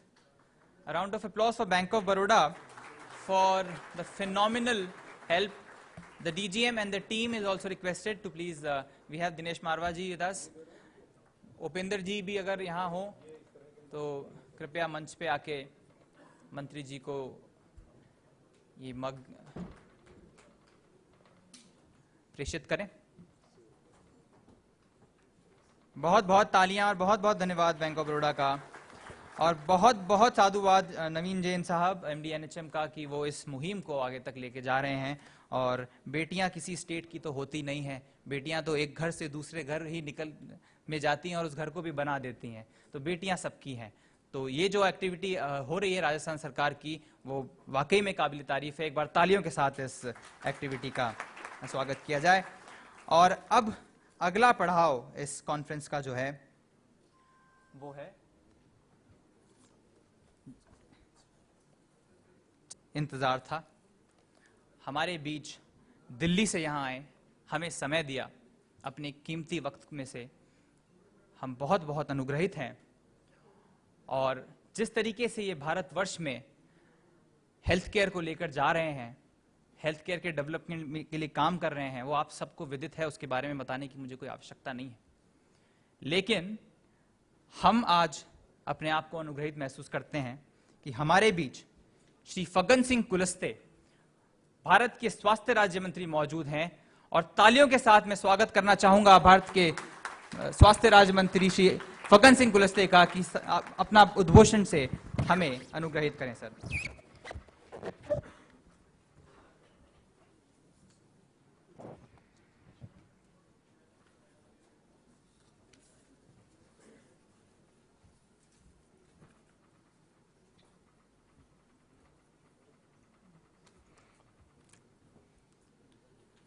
Health care summit Rajasthan की second में राजस्थान सरकार के स्वास्थ्य मंत्री श्रीमान राजेंद्र राठौर जी, मीनू गुप्ता जी प्रमुख सचिव, हमारे विंजन जी मिशन डायरेक्टर, मिस्टर जोनाथन जी, और सीएमडी जिनके अभी प्रेजेंटेशन भी आपने सुना, सीएमडी श्री निवासन जी, और देश के विभिन्न हिस्सों से आए हुए विशेषकर हेल्थ के सेक्टर में काम करने वाले प्रतिनिधि भाई और बहनों, सबसे पहले तो मैं राजस्थान सरकार के हमारे मंत्री राजेंद्र जी को बधाई देता हूं और उनके पूरी टीम को। सुंदरा जी ने जैसा प्रयास किया है, मैं देख रहा था अभी कुछ प्रेजेंटेशन यहाँ पर, तो मुझे भी ऐसा लगा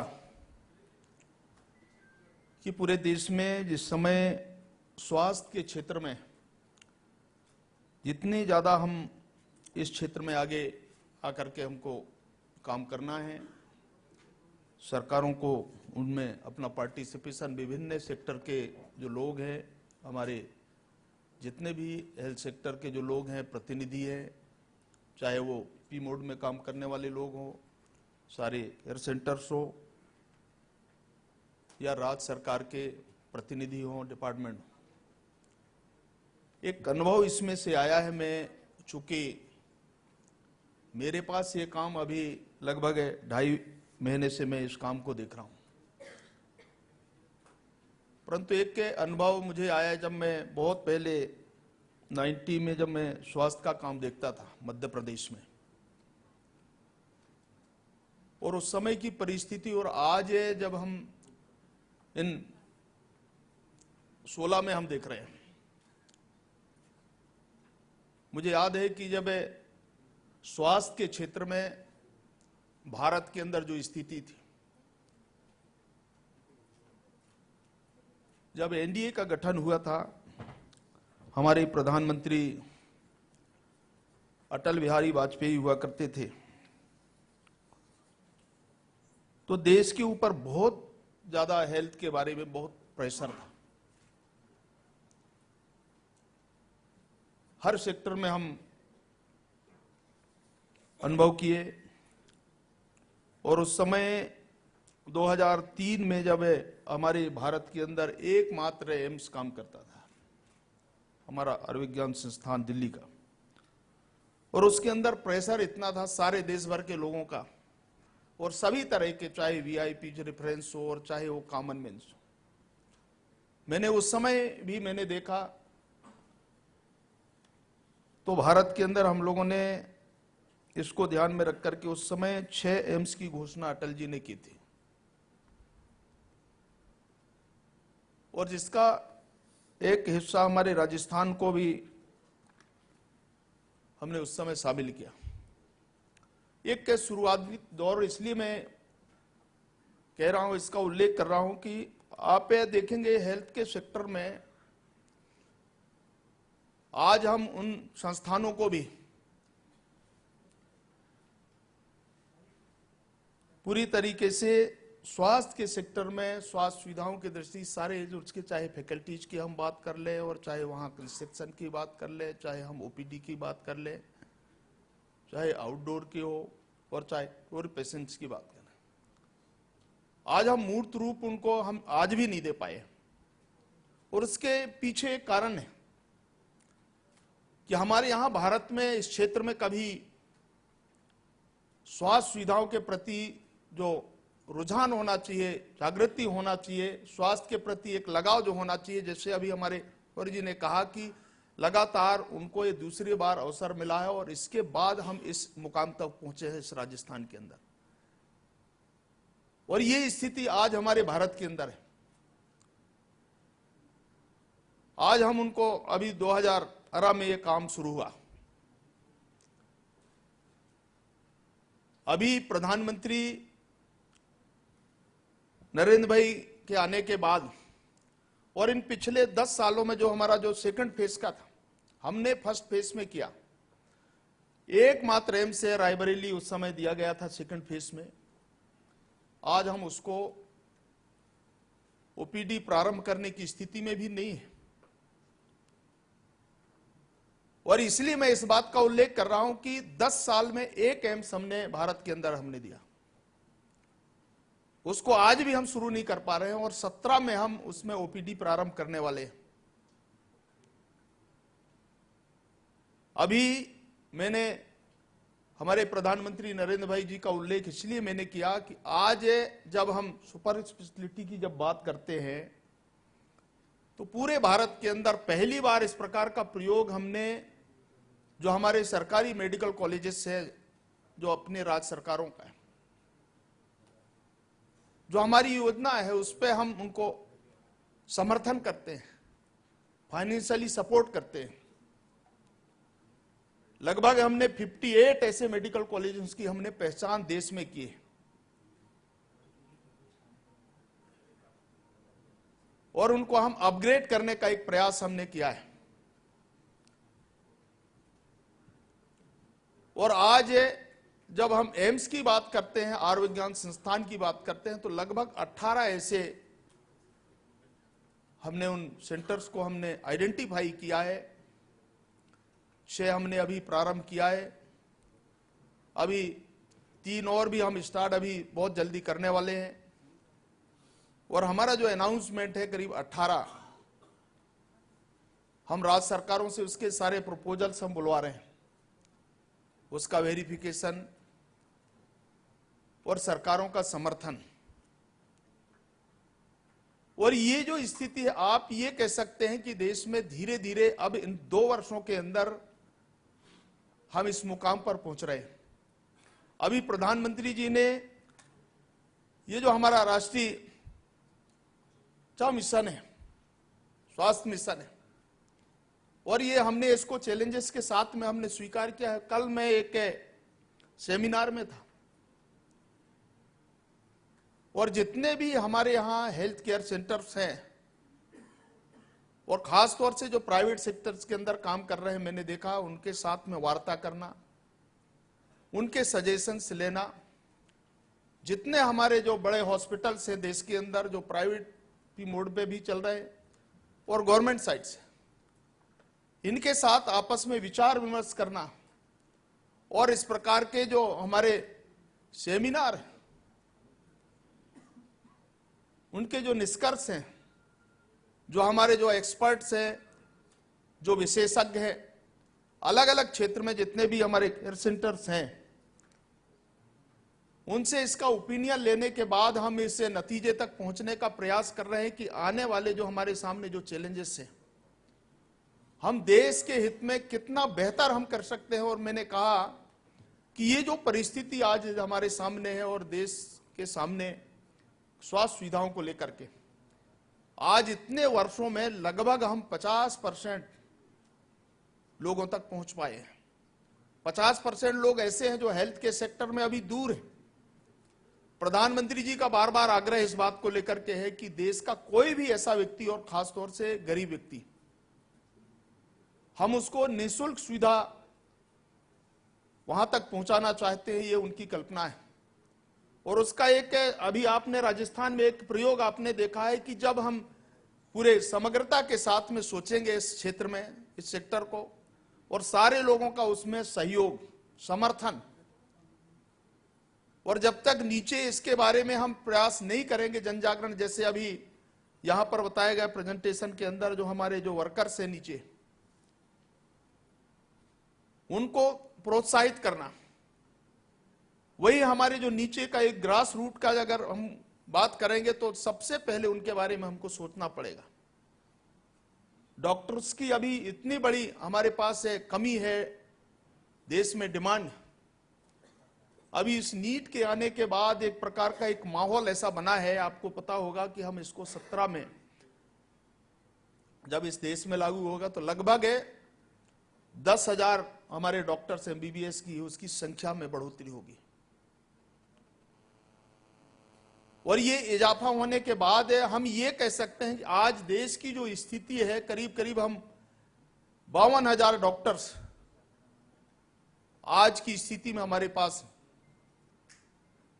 और हम जब एक साल में 60,000 हम देंगे तो उसकी संख्या का अनुमान आप लगा सकते हैं कि एक साल में हम लगभग 60,000 डॉक्टर्स जो एमबीबीएस, उसका हम, और आने वाले 5 वर्षों में हम उसको, जब वो डिग्री लेकर बाहर आएंगे, जब ग्रेजुएट हो जाएंगे, और इसी प्रकार से हमने पीजी के लिए भी, जहां हमारे यहां 2 सीट होती थी, एक टीचर्स पर 2 हमारे स्टूडेंट्स होते थे, आज एक संख्या हमने बढ़ाया और इस प्रकार की 3 की हमने संख्या किया और एक टीचर्स पे हमने 3 स्टूडेंट्स किया है। मुझे लगता है कि ये जो नया अभी सरकार आने के बाद जो नया कॉन्सेप्ट आया है, इससे हम इस भारत के भविष्य के बारे में, स्वास्थ्य सुविधाओं के बारे में हम कुछ बेहतर करने की स्थिति में पहुंच पाएंगे। और जहां तक फाइनेंशियली सपोर्ट का सवाल है, आप देखते हैं कि दुनिया के उन देशों में से भारत की स्थिति के बारे में, और खासतौर से हेल्थ के सेक्टर में, मैं कल देख रहा था कि हेल्थ सेक्टर की इंडस्ट्री के साथ में मैंने बैठा था, कल उनके कार्यक्रम में था। देश के सभी तरह के लोगों की अपेक्षा है कि इस सेक्टर को हमको प्रायोरिटी सेक्टर के रूप में हमको स्वीकार करना चाहिए, और इसीलिए सरकार ने और विशेषकर प्रधानमंत्री जी ने इस बात को इसी रूप में देखना उनने पसंद किया है। शायद मुझे लगता है कि अगर हम इस सेक्टर को काफी प्राथमिकता के आधार पर बढ़ाएंगे, और सबका सहयोग चाहिए, सारे जितने भी हमारे प्राइवेट सेक्टर में काम करने वाले लोग हैं, हमारे डॉक्टर्स हैं, जब उनके बारे में देखते हैं और बाहर जितने भी हमारे डॉक्टर्स हैं जो विदेशों के अंदर काम करते हैं, हमने उनसे भी इस प्रकार का सहयोग है भारत के लिए हमने अपेक्षा की है। आज हमारे ही डॉक्टर्स हैं जिनको हम डिग्रियां देते हैं और बाहर जाते हैं, उसका कारण भी है। और इसलिए मैं कई बार इस बात के लिए कहता हूं, जब ये सारे हेल्थ सेक्टर को हम देखते हैं तो वास्तव में मन में कभी कभी एक जिज्ञासा भी होती है कि इस क्षेत्र को हम कैसे और भी प्रायोरिटी सेक्टर के तौर पर हम बढ़ा सकते हैं। अभी जिन राज्यों के बारे में, जिन जिलों के आंकड़े हम जब देखते हैं तो उनकी संख्या के बारे में कुछ ऐसे क्षेत्र हैं जिनकी पहचान हुई है, कुछ इस प्रकार के प्रयोग भी हम कर रहे हैं, उसमें कुछ स्टेटों को हमने शामिल भी किया है। और उसका एक हिस्सा आप देख रहे हैं कि मैं बधाई देता हूं राजस्थान सरकार को और हमारे मंत्री जी को, मुख्यमंत्री जी को भी, कि एक चैलेंजेस को स्वीकार करते हुए उनने राजस्थान में एक प्रयोग शुरू किया है और एक अभिनव प्रयोग है। वास्तव में ऐसे राज्य सरकारों के जो प्रतिनिधि यहां आए हैं, बहुत सारे हमारे संस्थानों के लोग होंगे, हमारे जितने भी हेल्थ सेक्टर के लोग होंगे, मैं आप लोगों से भी चाहता हूं कि आप लोगों के सामने भी कुछ चुनौतियां हैं, उन चुनौतियों को हमने स्वीकार करने का फैसला हमने इसलिए किया है कि आपके साथ में हम साझा इस पर निर्णय करके कुछ एक अच्छा देश के हित में हम कर पाए। और इसलिए हमने सारे जितने भी हमारे जो संस्थान हैं उनसे भी हमने अपील किया है, केवल एक सेक्टर से काम चलेगा नहीं। और इसलिए इसके बारे में हमने विचार किया है कि जैसे नई नई जो हमने एक योजनाओं के बारे में अलग अलग तरह के जो प्रयोग हो रहे हैं, चाहे हमारे बच्चों के बारे में, चाहे जो संक्रामक बीमारियों से संबंधित, अभी देश में डेंगू जैसे महत्वपूर्ण एक स्तर के बारे में, उनकी बीमारी के बारे में इस समय देश में बहुत चर्चा होती है। मैंने कई बार ऐसे अनुभव आए हैं, विशेषकर दिल्ली के अंदर, जो हमारे महानगर हैं उनके अंदर, मुंबई के अंदर, ऐसे जितने भी जो अन्य क्षेत्र हैं, हमने इसको भी अनुभव किया बहुत नजदीकी से। इसलिए इसके बारे में जनजागरण हर तरीके के हमारे राज्य सरकारों से भी ये अपेक्षा रहती है, बाकी संस्थानों से जो हमारे अन्य क्षेत्रों में जो काम करते हैं उनसे भी अपेक्षा रहती है कि ये जो प्रारंभिक शासन है इसके लिए बहुत आवश्यक है कि समय और मानसून के हिसाब से इस बात को देखना हम सबका एक लक्ष्य बन जाता है, एक कर्तव्य होता है। अगर प्रकाशन नहीं किया तो इस प्रकार के महामारी जैसे संक्रामक बीमारियों से हम उलझ जाते हैं और उसके कारण एक माहौल खराब होता है इस देश का। तो ये हमारे लिए एक चैलेंज है कि इसको बहुत सावधानी पूर्वक कितना अच्छा इसको हम ठीक कर सकते हैं, क्योंकि वहां तक उन सुविधाओं को पहुंचाना भारत सरकार की तरफ से जितना बेहतर हो सकता है, हम अन्य क्षेत्रों में हमारा ये जो हस्त मिशन है इसमें हमने हर तरीके की योजनाओं के लिए सभी तरह के हमारे डॉक्टर्स हैं, चाहे हमारे वहां के नीचे का स्टाफ हो, बाकी हमारे हॉस्पिटल से, मेडिसिन से, और चाहे हमारे नई टेक्नोलॉजी आने के बाद, अभी जैसा यहां पर प्रेजेंटेशन में भी बताया गया है कि हमारा जो एक संपर्क का एक जो माध्यम है, कितना आसान तरीके से हम अपनी सूचनाओं को हम भेज सकते हैं। और ये आईटी के बाद आपने अनुभव किया होगा कि आज बहुत बड़ी संख्या में, चाहे वो किसी क्षेत्र विशेष का हो, रूरल एरिया की हम बात करें, चाहे अर्बन के अंदर बात करें, हमारा यही एक जो हमारा संपर्क का एक माध्यम बन सकता है, इसको और भी हम फाइट करें। अभी यहां पर एक झलक यहां दिखाए गए, मुझे बहुत प्रसन्नता हुई मैंने जब देखा कि वास्तव में इसके बारे में हम जितना अच्छा बेहतर कर सकते हैं, हमारे संपर्कों के जो संसाधन है उसको, इससे एक माहौल बनता है, वातावरण बनता है, और इससे हम लोगों को ऊपर उठा सकते हैं, उबार सकते हैं इस प्रकार की संक्रामक बीमारियों से। और इसलिए आज के इस मिट में मुझे लगता है कि जो आप डिस्कशन करने वाले हैं इसमें से जो विषय निकल करके आए, क्योंकि देश के विभिन्न हिस्सों से लोग यहाँ प्रतिनिधि आए हैं, और मैं ये कह सकता हूं कि सरकार की तरफ से हमारी जो कोशिश है मंत्रालय की ओर से, कि अभी तक के लोग जो शिकायत करते थे, जो प्राइवेट सेक्टर में जो लोग काम करते हैं, मैं उनको बड़े प्यार के साथ में कहना चाहता हूं कि आप लोगों का सुझाव, सहयोग, आप लोगों के सामने भी बहुत सारी व्यवहारिक कठिनाइयां हैं, उनका भी हम रास्ता निकालने का प्रयास कर रहे हैं, परंतु एक बार संयुक्त रूप से एक निष्कर्ष पर पहुंचे, इस चैलेंज को स्वीकार हम करें हेल्थ के सेक्टर में देश में, और इसलिए इस प्रकार का माहौल भी हम चाहते हैं, वातावरण चाहते हैं देश में आप सब लोगों के सहयोग से, तभी इससे हम निजात पा सकते हैं। और हमारा एक लक्ष्य है कि 2017 तक लगभग हम जो हमारा जीडीपी है उसमें करीब हम % के आसपास हम इन्वेस्ट करने का ऐसा विचार हम कर रहे हैं, और अगर हमने किया तो देश के जो दुनिया के देश हैं उनकी बराबरी में हम खड़े होने की स्थिति में आ सकते हैं, अगर हमने इस चैलेंजेस को हमने स्वीकार किया। परंतु इतना ही है कि आप सब लोगों का सहयोग इस विषय को लेकर के होना चाहिए। हमारे जितने भी सेमिनार्स होते हैं, मैंने इसलिए हर जगह में अपील करता हूं इस बात के लिए, मैंने अनुभव किया है इसके लिए, अगर आप सब लोगों का समर्थन, आप सबका सहयोग मिलेगा तो मैं स्वास्थ्य सेवाओं की बेहतरी के लिए इतना विश्वास मैं दिला सकता हूं इस समय कि प्रधानमंत्री जी के इस चैलेंजेस को हमने स्वीकार किया है, और जितना अच्छा बेहतर हो सकता है आम लोगों के हित में, गरीब आदमी के हित में, निःशुल्क दवाइयों के वितरण से लेकर के बाकी सुविधाओं तक ये काम को पूरा करना। और निश्चित आज के इससे ईंट से हमारा ये दूसरा प्लान है, स्वाभाविक इसमें से बहुत सारी चीजें निकल करके आएंगी, आप लोगों के सुझाव आएंगे, तो निश्चित इस निष्कर्ष पर पहुंचने के बाद हम उस परिणाम को मूर्त रूप देने का काम हम करेंगे। और इसलिए आज के इस मीट में आप सबको, और विशेषकर राजस्थान सरकार को और उनके हमारे मंत्री साहब को, उनके पूरी टीम को मैं इस अवसर पर बहुत बहुत मैं बधाई देता हूं कि आप इस चैलेंज को स्वीकार करते हुए आगे बढ़ रहे हैं।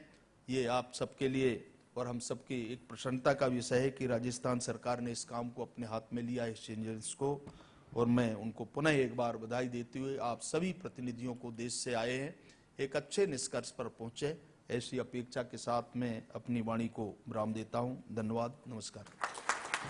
इसके बाद इसमें कार्रवाई की जाएगी। सर, हम अब आपका 10 मिनट बस और लेंगे। एक्चुअली देश और विदेश से कई राज्यों से नॉमिनेशंस आई थी अवार्ड्स के लिए।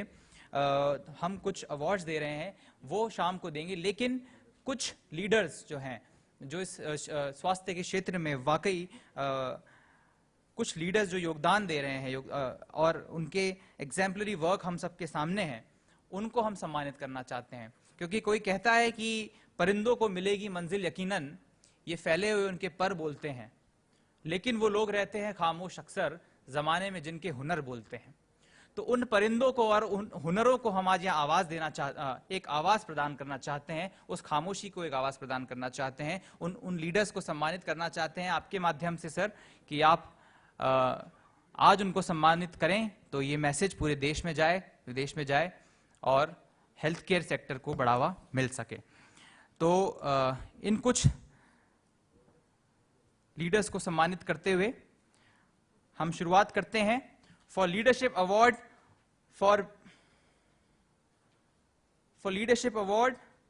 For best health care insurance provider in India, Shri G Srinivasan, CMD of New India Assurance Company Limited.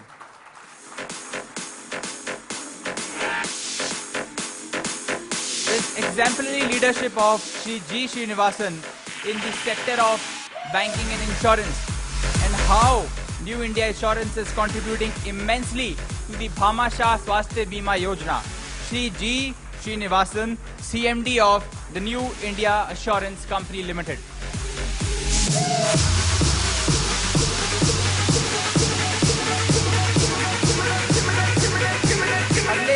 अगले विजेता हैं for leadership award for exemplary contribution in health care sector, wish. We invite wish mister Soumitra Ghosh along with Ms. Imani Sethi to please receive this award for leadership award for exemplary contribution.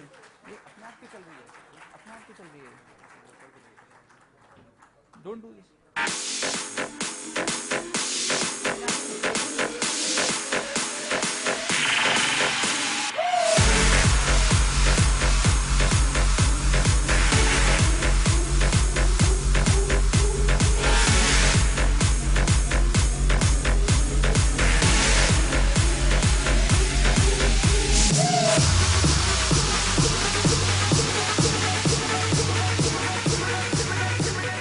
Next Leadership Award for Exemplary Contribution in Neurology in the Healthcare Sector, Padma Shri M.V. Padma Srivastav, Professor of Department of Neurology, AIIMS, New Delhi.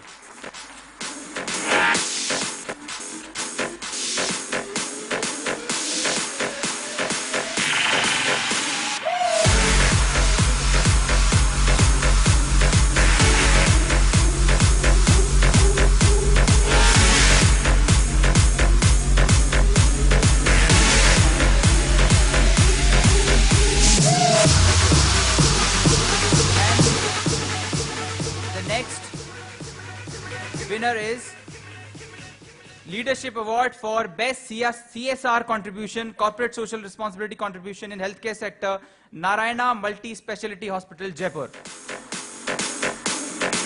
We have the team of Narayana Multi-Speciality Hospital.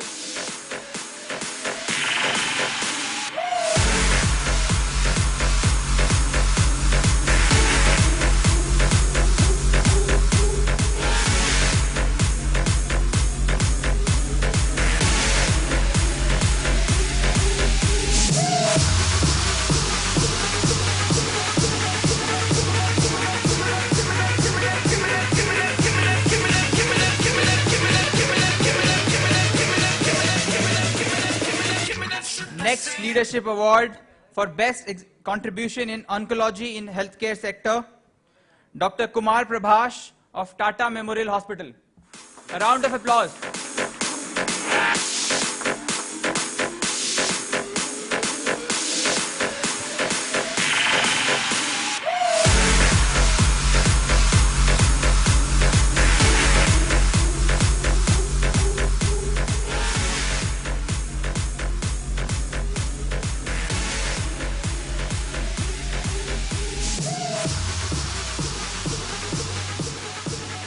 Leadership Award for Financial Service Provider in Healthcare Sector, Bank of Baroda.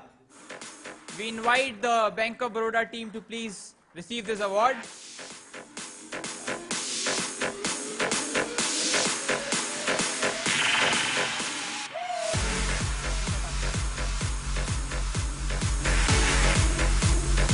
Customize that, custom slideshow, custom slideshow.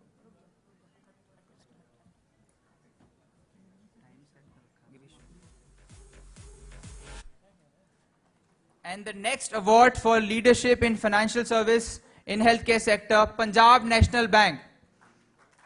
We have Mr. Rajiv Jain and Mr. Sharma to receive the award on behalf of Punjab National Bank. A round of applause for Punjab National Bank, please. They are also the principal banking partner with the second Healthcare Summit Rajasthan.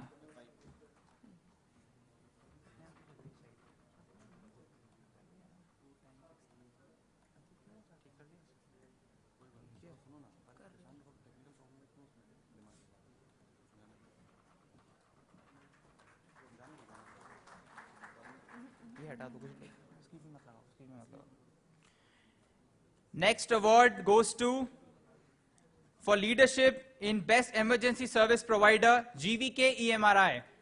GVK EMRI, we have Mr. Nagendra Singhal, Head of Rajasthan for GVK EMRI, to receive the Leadership Award.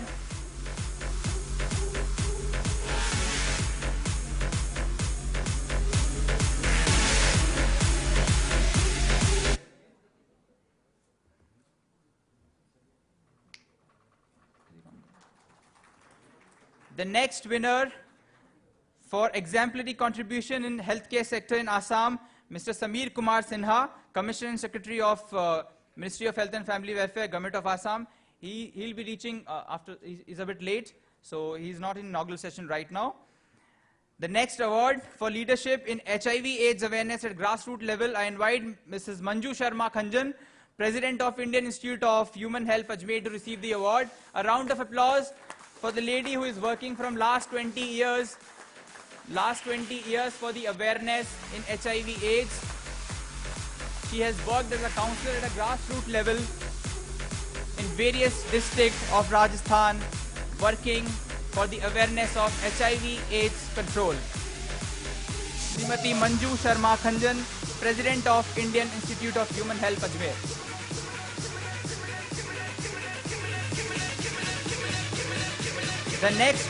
The next winner for Leadership Award is Dr. T.S. Silva Vinagyam, Additional Director of Public Health, Department of Health and Family Welfare, Government of Tamil Nadu.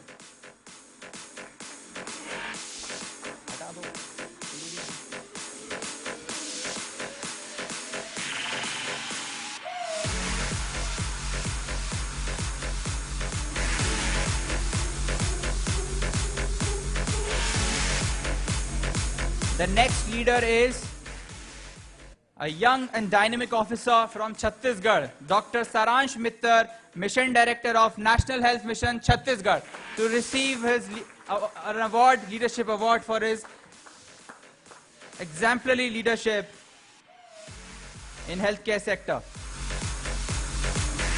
तालियों के साथ MD NHM of Chhattisgarh का अभिनंदन किया जाए। अगले विजेता हैं doctor Neeraj Kharwal, mission director, national health mission, government of Uttarakhand, एक और young and dynamic officer who is changing the scenario of healthcare system in Uttarakhand, and we will listen to him further in the conference how he is doing that. Next award for Dr. Kumar Bhandari, Director General cum Secretary of Health and Family Welfare, Sikkim.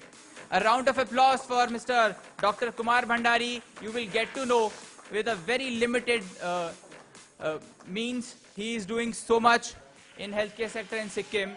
You will get to know in his address in the further presentation.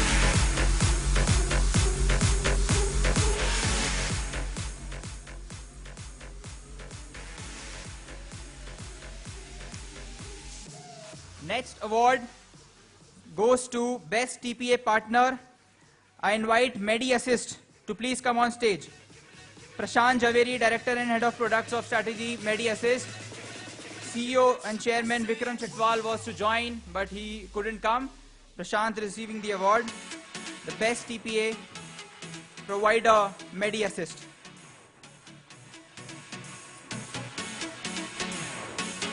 And last but not the least, one of the great leaders in engineering sector, Mr. George Kuruvilla, CMD of Basil, a national PSU, how they are contributing to the healthcare sector, you will get to know in his presentation. A leadership award for innovations he is doing in healthcare engineering, Mr. George Kuruvilla, CMD of Basil. With this, I request respected MD NHM Rajasthan to please give a vote of thanks and request honorable ministers. And before that, we have a winner from Andhra Pradesh government is also here. They have a flight, so they will not be able to attend the evening's award ceremony. So I request sir to please give an award to Andhra Pradesh government also for their initiatives. Under the leadership of the Chief Minister, Shri Chandra Babu Naidu. तालियों के साथ आंध्र प्रदेश का अभिनंदन किया जाए. Or before vote of thanks, I request Rajasthan's Health Minister Shri Rajendra Rathod to present a memento to our Honorable MOS Health Shri Fagan Singh Kuliste with a very symbolic of Rajasthan, the Hawa Mahal. A round of applause for our eminent minister. So we present this symbolic Rajasthan's memento to you with a trophy for Government of India for its initiatives in healthcare, and a symbolic memento of Jaipur, Rajasthan through our Health Minister of Rajasthan to our MOS Health Government of India. तालियां बदस्तूर जारी रहें।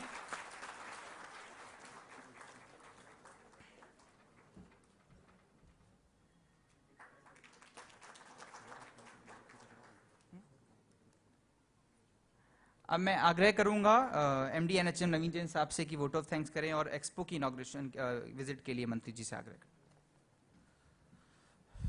आज के इस summit में जो बहुत सारे स्टेट से जो सेक्रेटरीज, एमडीज और सीनियर हेल्थ ऑफिसर्स आए हैं, उन सभी का मैं राजस्थान गवर्नमेंट की तरफ से, हमारे विभाग की तरफ से, एनएचएम की तरफ से हार्दिक स्वागत करता हूं। उनका बहुत बहुत धन्यवाद करता हूं कि आप लोगों ने इस समिट के लिए अपने कीमती समय में से समय निकाला है। मैं माननीय फगन सिंह जी कुलस्ते साहब का बहुत बहुत धन्यवाद करता हूं कि सर आपके आने से हमारे कार्यक्रम की शोभा बढ़ी है। आपके आने से इस समिट में जो सीरियसनेस और जो इश्यूज डिस्कस होंगे, मैं समझता हूं सर उसका फायदा पूरे भारत के हेल्थ सिनेरियो को मिलेगा सर। राजस्थान तो पर्टिकुलरली उससे बहुत कुछ सीखेगा ही। जो डेलीगेट्स आए हैं डिफरेंट हेल्थ कंपनीज से, जो हेल्थ एक्सपर्ट्स हैं, जो पब्लिक हेल्थ मैनेजमेंट में एनजीओज हैं, सिविल सोसाइटी के लोग हैं, मैं उन सभी का भी बहुत बहुत स्वागत करता हूं क्योंकि इस भीड़ में सभी प्रकार के लोग शामिल हैं। और मैं उम्मीद करता हूं कि जो भी सेशंस यहाँ होंगे, आपने चुन लिया होगा कि आप कौन से सेशन में रहना चाहेंगे, कौन से में आप नहीं रहना चाहेंगे। मेरी आपसे रिक्वेस्ट है कि आप लोग उन सेशंस में एक्टिवली पार्टिसिपेट करें, तभी इन सेशंस का फायदा है।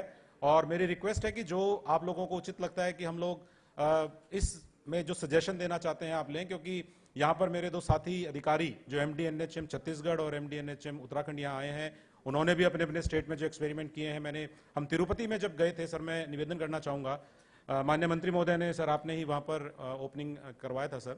वहाँ पे तिरुपति में जो 3 दिन कॉन्फ्रेंस हुआ था 29, 30, 31 अगस्त को, मैडम भी उसमें गए थे। और उसमें मैं ये रिक्वेस्ट करना चाहता हूँ कि 3 दिन में जो प्रेजेंटेशंस हुए, वास्तव में वो आई ओपनर थे। मेरे ख्याल से मेरे सभी साथी अधिकारी एग्री करेंगे कि वहां पर जो हुआ, हमें पता चला कि जो चीज मैं करने वाला हूं, जिसका मैं आरएफपी बना रहा हूं, जिसका हम प्लान बना रहे हैं, वो तो हो चुका है उत्तराखंड में, या राजस्थान वो कर रहा है, तो आपको बनाने की जरूरत नहीं है।